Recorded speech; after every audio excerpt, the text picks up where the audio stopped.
after your deputation. So allow me a minute or two for her just to make that declaration to us, that explanation.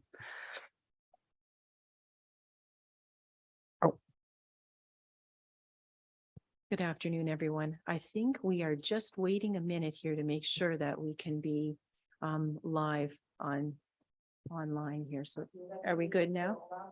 Okay, perfect.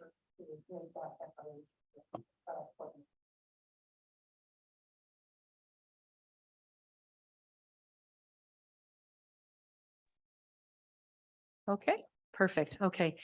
Good afternoon, task force members. I wanted to just highlight, as you'll note, we do have a closed portion to our agenda this afternoon. Andrew Rodriguez, our project manager from Colliers, will be providing an overview of the project to everyone this afternoon. We will move into closed session after that, and that will give us an opportunity to further discuss some of the details around the project costing. We want to ensure that we can maintain some confidentiality around aspects of those numbers in order to protect the integrity of the tendering process for the future. Okay, and thanks. Thank you very much. And with that now, Mr. Rodriguez, if you'd like to begin with your delegation. Yes, thank you very much. Are you able to see on your end the presentation that I'm sharing? Yes, we do have it on the screen. Thank you. Fantastic. So good afternoon, everyone. Thank you for the opportunity to provide a project update today that will be focused on, there'll be a schedule aspect, but also a big emphasis on cost. So for today's agenda, I'll start off just providing an update in terms of schedule, what we've been focused on over the past few weeks and what's forthcoming in light of the ministry's announcement late last year for additional funding and how we've been aligning our project activities with those milestones and deadlines. The second item, which is in relation to the assisted living operating model updates, Jennifer Cornell will be providing an update to the task force today. And then the third and fourth portion of the meeting will be focused on an update on project cost forecasts. So the update that I'll be sharing is based on the Class B construction cost estimate that we received last month from the professional quantity surveyor. And item 4, the financial analysis results, will be the articulation of that project cost forecast into financial and feasibility implications for Grey County. I would ask if we could kindly just set up the questions so that I'll take a pause after the schedule to see if any members have questions in relation to schedule. We can take some questions after the assisted living operating model component. And then I'd ask that we cover any questions in relation to the project cost forecast after we've had a chance to discuss the financial analysis result. It'll make more sense as we have a chance to look at the bigger picture and results of the report together.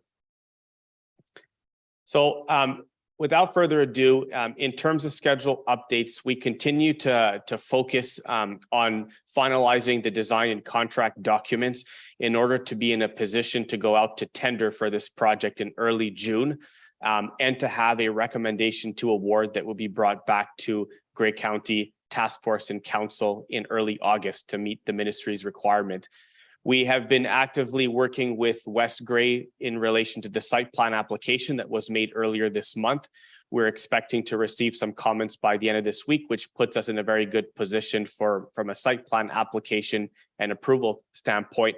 We've also met to discuss timelines for building permit reviews in relation to our tender period to ensure that they are in alignment and meet the schedule and requirements we need to go out to tender and have the building permit in place, We have started drafting the pre-qualification documents for a general contractor and anticipate going out for this process next month in April and having the results available for the task force in May prior to the tender period for the pre-qualification.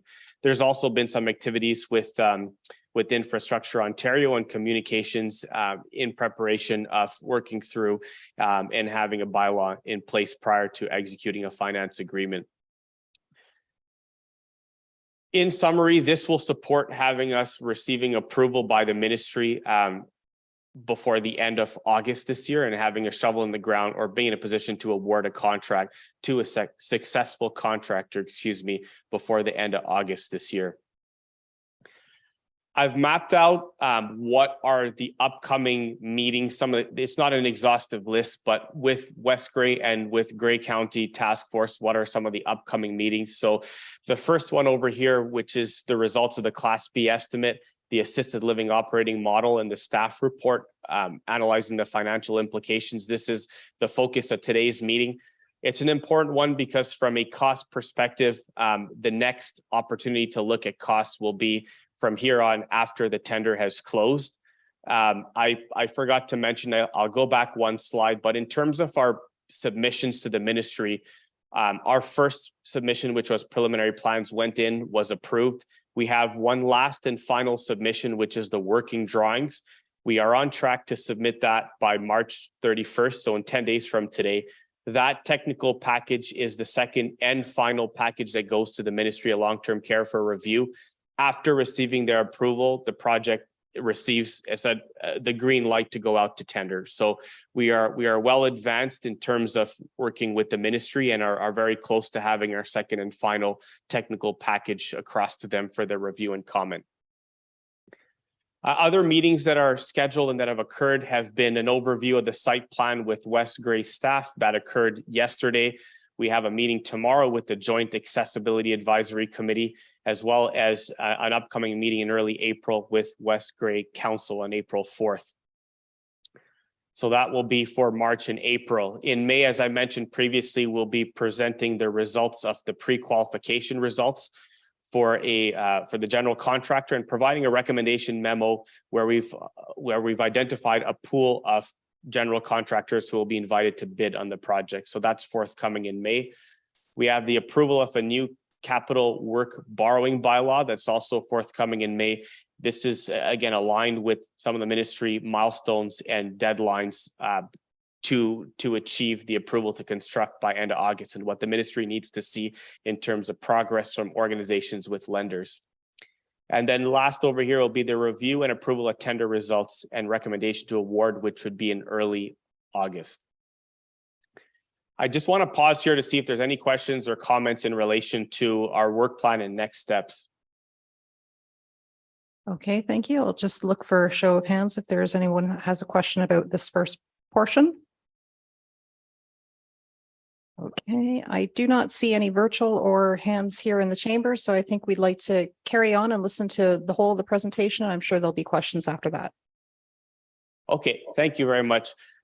So this portion of the presentation is an update from Jennifer Cornell on the assisted living operating model update. So I will leave this slide up and hand over to Jennifer for the presentation content. Great, thank you, Andrew. Good afternoon, committee members. So this is just to provide task force members a bit of an overview of the assisted living operating model, what is proposed to be planned, and then give some space for any questions. So the proposed assisted living is 40 beds of assisted living, and it's based on information that we have worked through by collaborating and talking with leaders that are delivering similar services elsewhere in the province. We've conducted an assessment of the local landscape and had consultations with care partners at Schlegel Villages, Simcoe County, Peel Region, the Thrive Group as some examples of where we've pulled this information. So what is assisted living? Assisted living is intended for people who require a greater frequency, urgency, and intensity of care than those who receive scheduled home care support, but do not require the ongoing direct medical supervision that's provided in long-term care homes. And so the proposed Rockwood Terrace assisted living would offer a higher level of support for residents with a greater need for physical assistance and or memory care, 3 meals per day, medication administration, 24-hour access to nursing service, and a team dedicated to a higher level of service. The design of the assisted living is planned to be flexible on the operating side to provide the care and services that are required by the community. And that might change over the years. So 20 residents per home area. One home area could be 20 residents that are receiving specialized memory care support, and the other 20 residents could be receiving physical support, or there could be a combination. And the way the assisted living is designed today allows for that flexibility. So it could support a range of needs. At this time, the break-even operating costs equate to a monthly accommodation and service fee to each resident of $5,892. We've had discussions with Ontario Health West, Home and Community Care Support Services, which are formerly CCAC, that identify that there is a gap in service for individuals who require this higher level of care than is available in the community, but do not yet need the level of long-term care. The goal or the focus is not at all to be in competition with our private sector partners who operate various levels of retirement homes. So this is to bridge a gap that we're seeing in our communities. I lost the slides there. So while there are a number of efficiencies built into the design by having assisted living and long-term care in the same building, and those efficiencies include laundry, housekeeping, dietary, maintenance services, there will be a dedicated assisted living leader or manager, but other leadership duties can be shared with the long-term care leadership that's currently in place. For example, the executive director, resident family services manager, nutrition manager, building maintenance manager, et cetera. So while we have these efficiencies built in, the revenue and expenses of long-term care and assisted living must be kept completely separate. There are legislative requirements with long-term care that need to be recorded and reported on to the ministry. And there's certain regulated items like the number of dietary hours, food service worker hours in long-term care is highly regulated. It's a formula. And so we must keep those things separate to be able to fulfill our legislative requirements. So this means that the ability to cross-subsidize doesn't exist.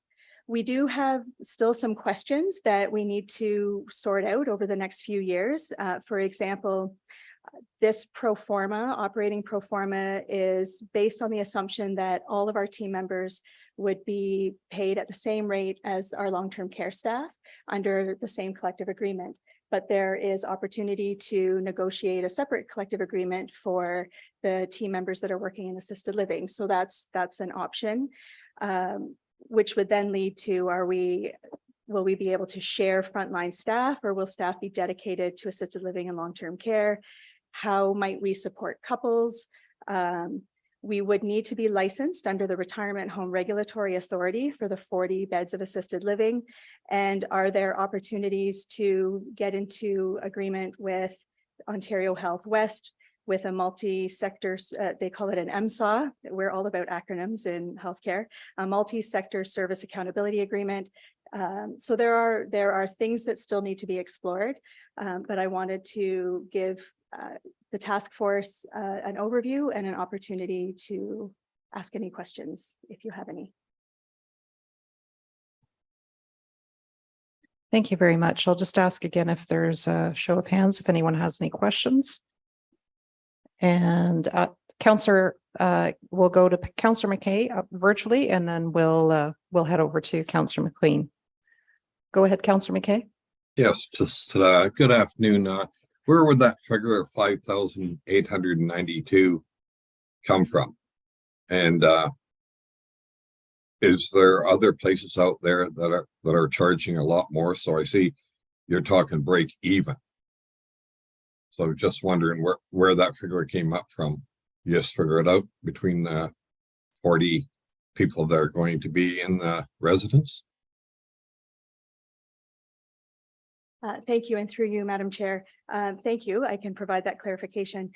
So yes, that number comes from the pro forma of what it costs to operate and what the cost then would be required, the fee to the resident for for care and service to be able to have it break even. So you're absolutely right.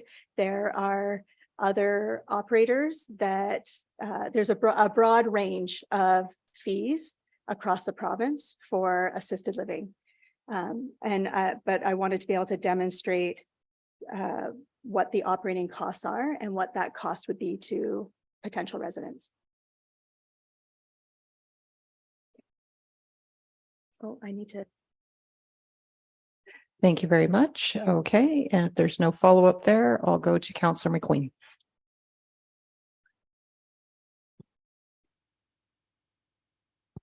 There we go. Thank you, Madam Chair. And just following up with that to you, Jennifer, and yeah, the 5892, which is about $70,070, $70,700 a year, or $194 a day. Is that what it costs now for assisted living? Because I have no clue.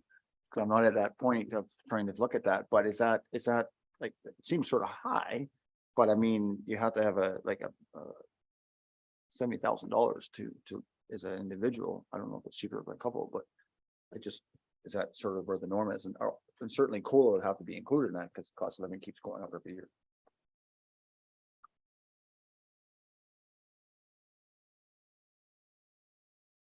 I can say just from simple personal experience that we just put a family member in something that doesn't even have the level of care that Jennifer's speaking to today. And that's $6,000 a month just for that. And this cost does not include the cost of carrying the capital to build. It's just the operating. Thank you. And I'll just add the range that we are seeing for similar sized communities is around 5,500 to 7,500 per month. So it is on the lower end of what is being charged. And it does provide this higher level of care and support than independent living or retirement living. It's a step up from that. Okay, thank you. Next, we'll go to Warden Milne.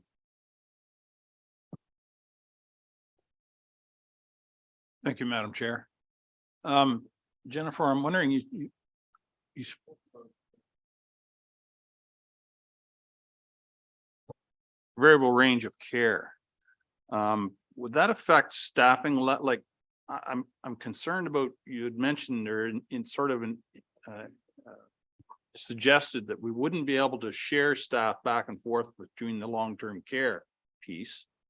And I'm thinking if there's a variable range of care, there's going to be a variable need for staff. And I'm sure, well, I know it's a difficult enough job to staff the long-term care. Is this going to add just another layer of complexity to the show, so to speak? Please. Thank you. And through you, Madam Chair. So these are just questions that we need to address and work through in the coming years.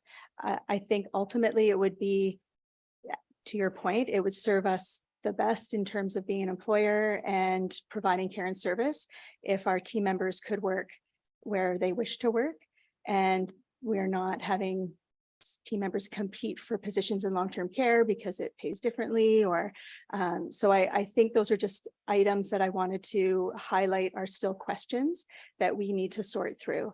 And the points that you bring up are factors that we need to consider in the decisions that we make, in how to staff it properly, create a work environment that people wish to come to work, and then provides excellent care. So yes, having said that, we need to work with our unions and the process to determine what that looks like. Okay, thank you very much. We'll go back to a follow-up from Councillor McQueen, and then we'll go over to the next question. Yeah, thanks, Madam Chair, just for that follow-up. And I guess this is just information, and thank you, Madam CEO, about the thing about 6,000. Is that normal today? I guess it is. So I guess in a sense, like if somebody worked all their life and had a pension, that covered, like that seems to be the norm. Okay, as long as we have a client base that will subscribe, and that's so important, right? Just to make sure that that's the norm. Okay. Okay, and thank you. And then over to Councillor Mackey. Thanks, Madam Chair. Jen, thanks very much for, I guess this number.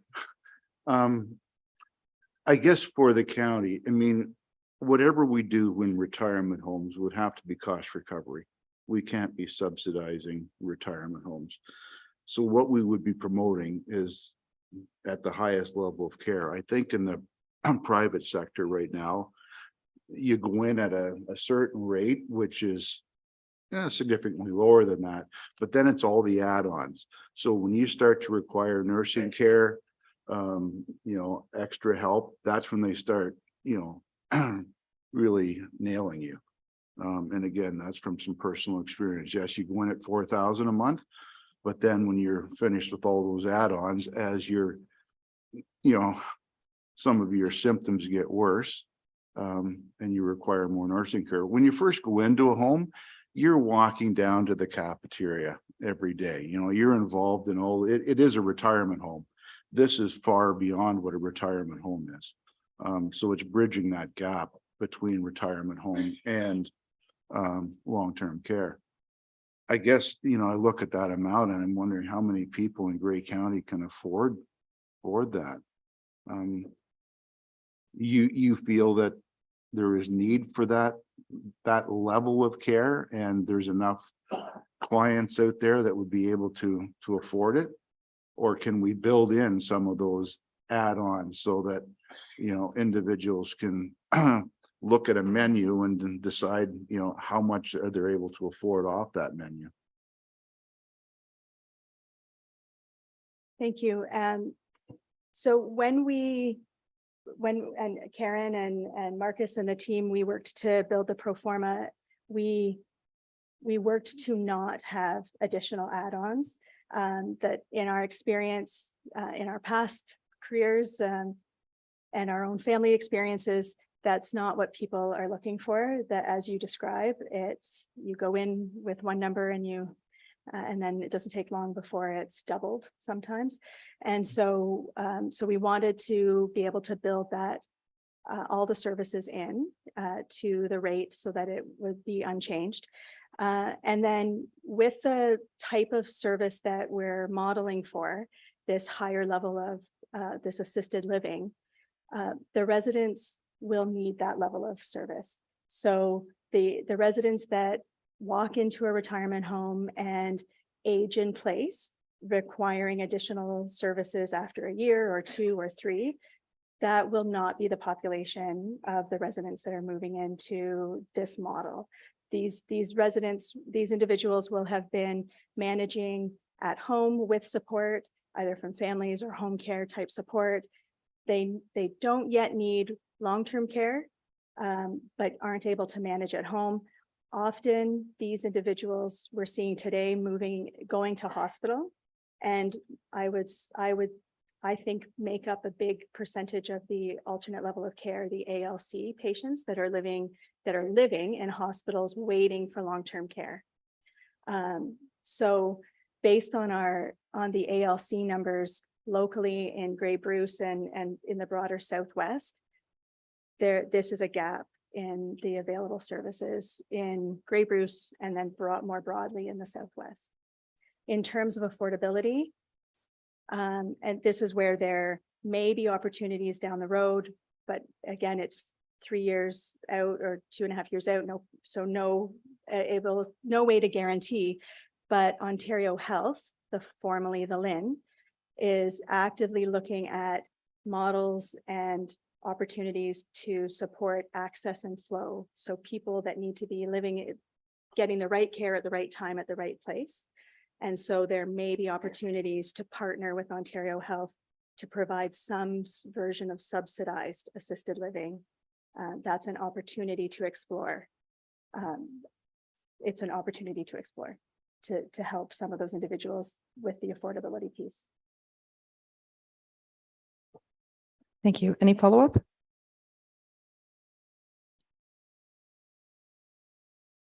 Thank you, Madam Chair. That would be wonderful if the province did, step in, because these alternate level of care beds are likely $400 or $500 a day. So the amount that we're talking to provide the proper care for someone that's sitting in a hospital is far less than that. So if the system can really get their head wrapped around what the needs are, then there's maybe an opportunity. Thank you.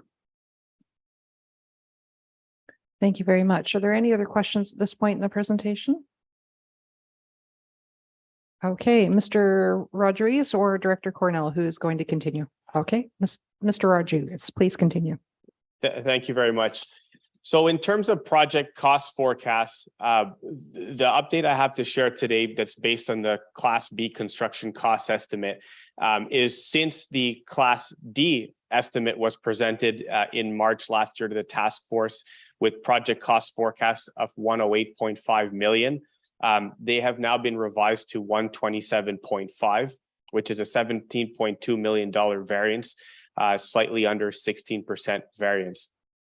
I've broken down what I evaluate as the four main drivers that explain this variance.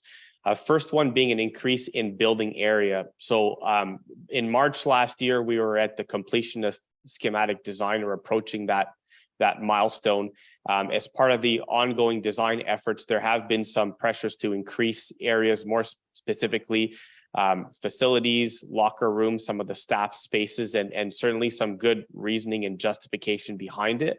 But that has been the net impact, approximately 3 million of the 17.2 associated with increases in the building areas. Increase in site development costs. This was identified as, I'd say, a big area of risk for the site in general.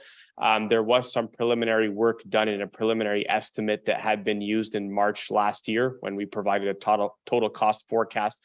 But a lot of work has been done over the past 12 months just in terms of understanding the site, in terms of due diligence studies, updated geotechnical investigations, hydrogeological investigations to understand how to deal with stormwater on site based on characteristics of the site, such as infiltration.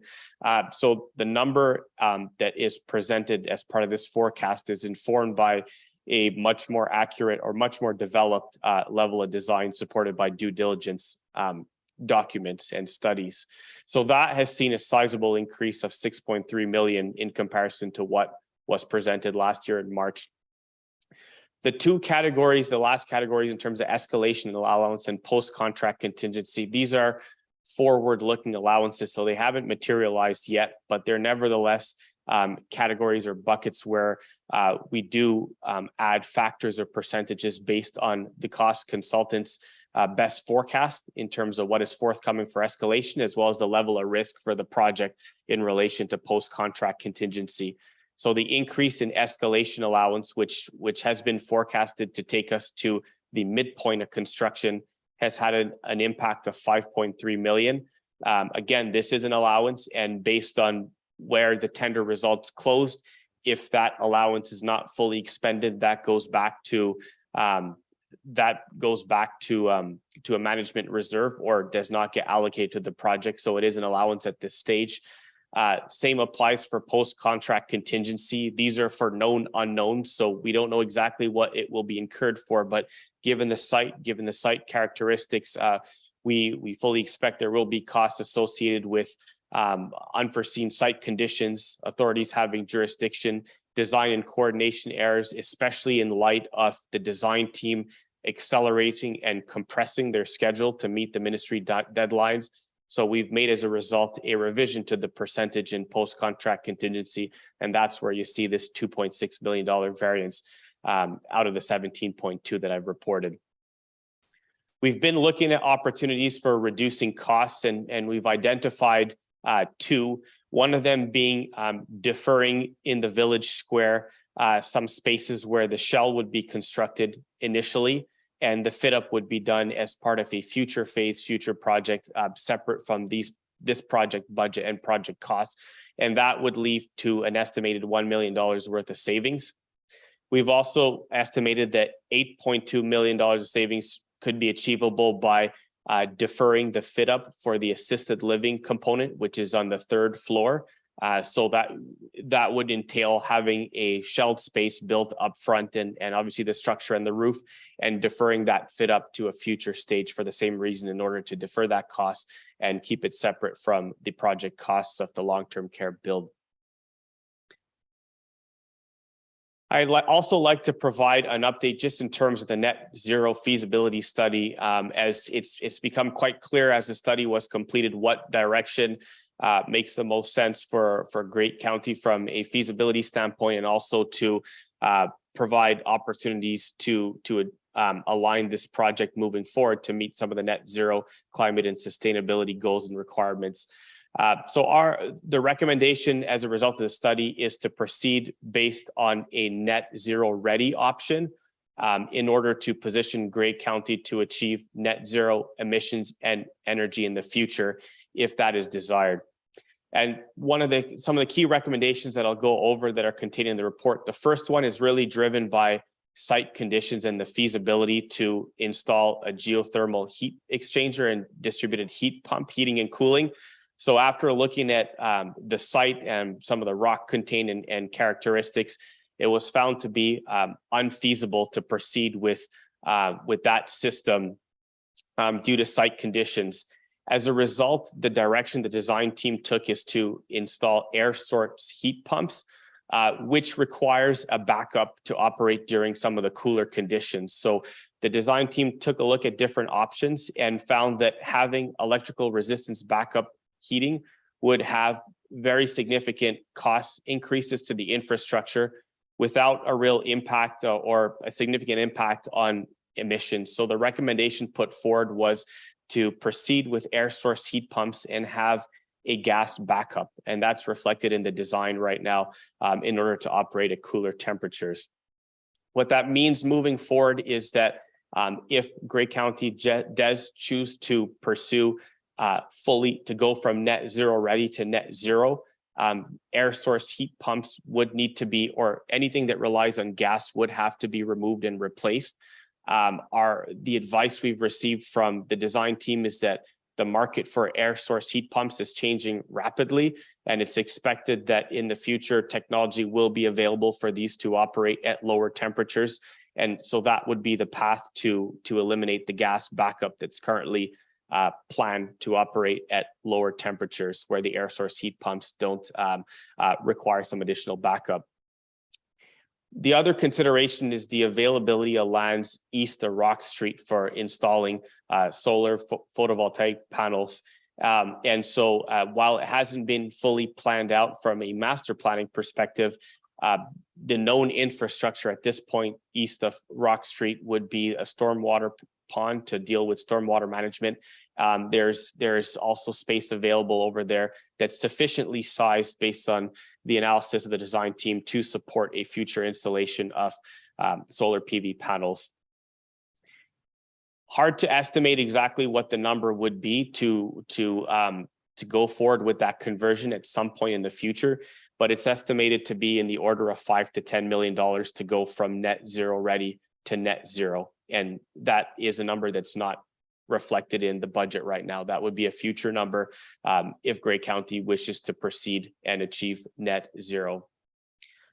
The other consideration here is that what this allows is the base building in terms of the building envelope, windows, roof, general assemblies to be built to a very high standard or high efficiency, as these are items that would be exceptionally disruptive if they had to be upgraded in the future to achieve net zero.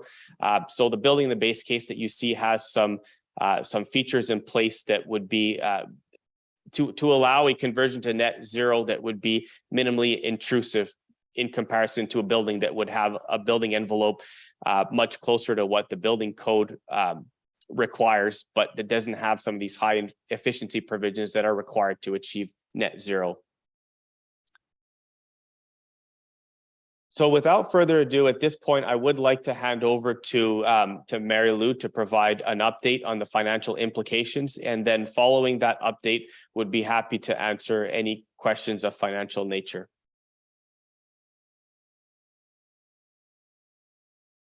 Okay, now I believe we are going to hold off on anything with Director Spicer until we move into closed. Is that correct? Okay, so at this point, let me just ask if there are any further questions for the delegation that we've heard so far. Okay, and Councillor Mackey. Thanks, Chair Metrosoft. Andrew, just wondering if there's any provincial or federal subsidies available to try to get to net zero? Because I don't believe those sort of costs should be placed on the taxpayers of Grey County when it's federal and provincial initiatives generally that are driving this. Thanks. Sure. I know those discussions have been pursued, and we've been having some with Deputy CAO Randy and CAO Kim. So perhaps if I would defer to Deputy CAO to provide the more recent update on discussions for funding streams to support net zero ready or net zero.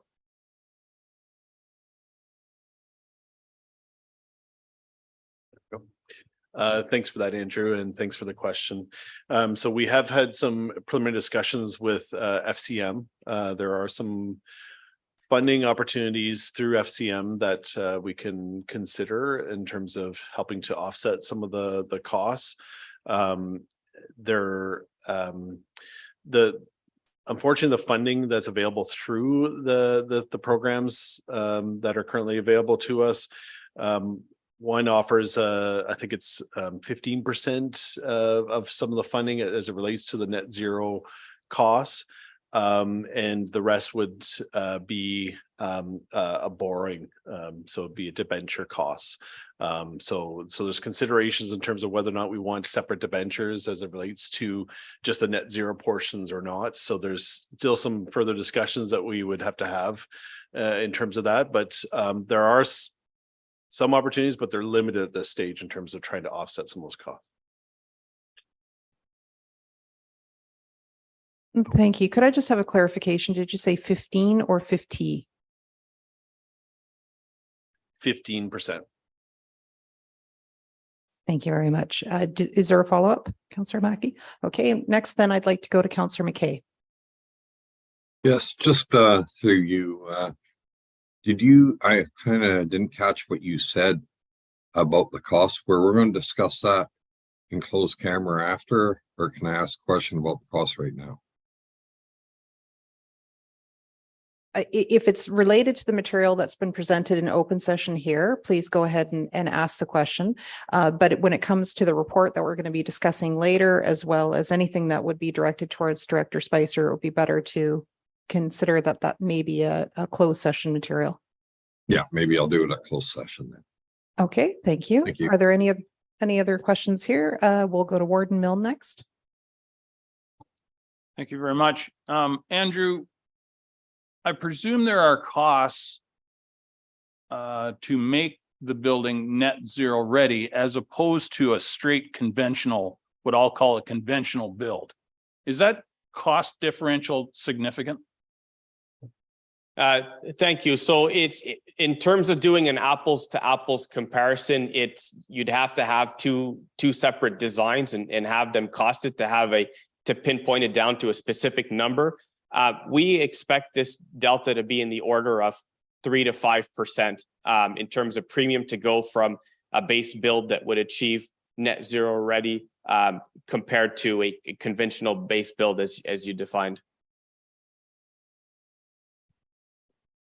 Okay, thank you very much. And Mr. Schertzer, did you want to add something to that? Just further in terms of the FCM opportunity, as I mentioned, just to clarify, so there is a maximum of financing that's capped in terms of that particular program. So it is 15% of 80% of the overall total eligible costs, but it's a maximum of 5 million. So what it works out to be is 15% of the maximum, which could be which we could qualify for. So 15% would work out to a grant of $750,000, and then the rest would be a low interest rate loan up to that 5 million maximum.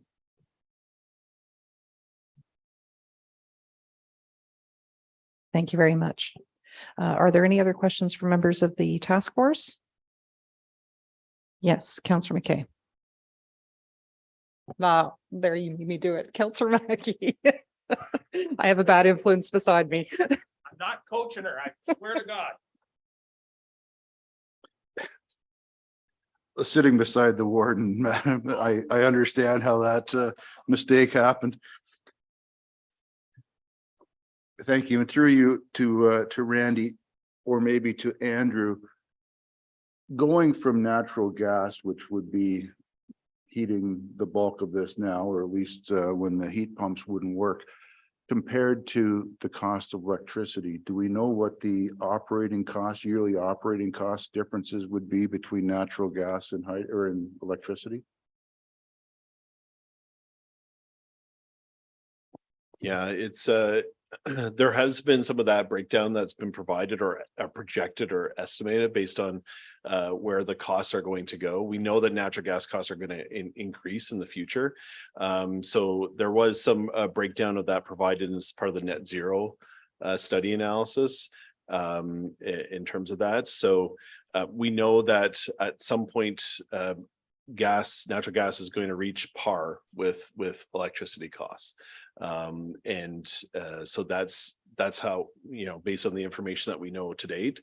So at the end of the day, once it reaches par, it'll be essentially a wash, and it could, at some point the natural gas costs could exceed the electricity costs. And that's where, as Andrew indicated, I think the important part of some of the building envelope anyways, in terms of achieving those energy efficiency costs and baking that into the build, so to speak, because those are going to be the more costly features in order to upgrade down the road. We've ensured, I guess, in terms of the quote base building costs, that things like insulation, windows, the roof, etc., is built and designed so that those energy efficiencies are built into those components. And so the other components, that like the air source heat pumps, once the technology is increased to operate at colder temperatures, then those can be replaced at some point in time over the course of their lifespan. So that's something that we could bring back some further information on in terms of operating costs, but at the end of the day, we think at some point they're going to be at par, and so really there's no operating savings, so to speak, in terms of one versus the other. Okay, thank you. And that's good. And any other members of the task force? Okay, Councillor McQueen. Thank you, Madam Chair. I sort of suggest or look at what is presented here is we go with the natural gas, because I think it's going to have to be a system change throughout everywhere, because they don't have enough electricity. As everybody goes to electricity, I think it's going to be something that's going to gradually, ISO is looking at creating more opportunities to create more electricity, but I think it's going to be a transformation to maybe that time of 2030 when it is equal. There's going to be probably opportunity for more electricity to plug into. So I think this is sort of today's footprint, and I've seen it through our municipal buildings. Sometimes you get to 10 years, sometimes your heating system needs an overhaul anyway. It just depends. It just, I don't know, technology is going to change greatly over the next 7 to 10 years, and I think you're going to find that there's going to be other, and I think as they keep collecting the carbon tax, there's got to be subsidy coming on that side. Is going back to Councillor Mackey, there has to be a check and balance. If we're paying this for the high cost, it's got to come out the other end somewhere. So I just don't know there's enough there, and we got to get going. We got to get building. So my opinion is the net zero, or the net zero ready sort of thing, I think is where, but you can't get there yet. Okay, thank you. Mr. Schertzer.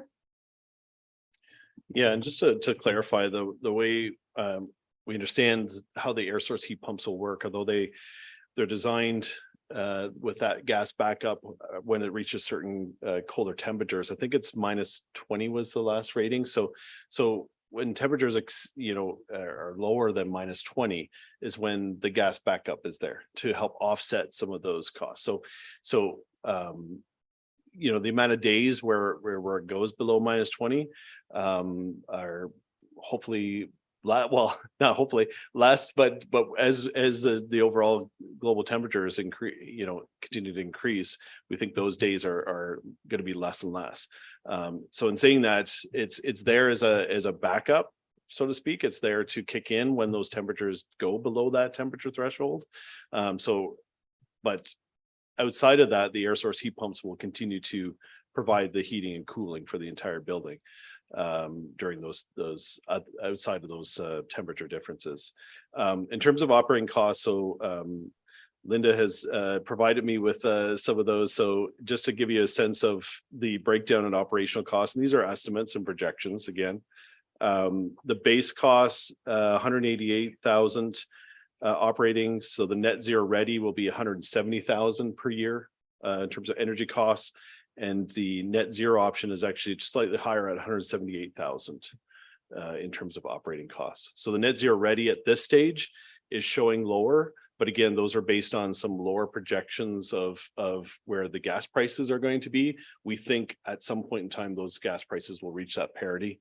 But just to give you a breakdown or a sense, we're talking a variance of less than 10,000 between net zero ready and net zero in terms of operating costs. Okay, thank you very much. And it looks like we have a follow-up from Councillor McQueen. So your initial cost now is to bring natural gas to the building.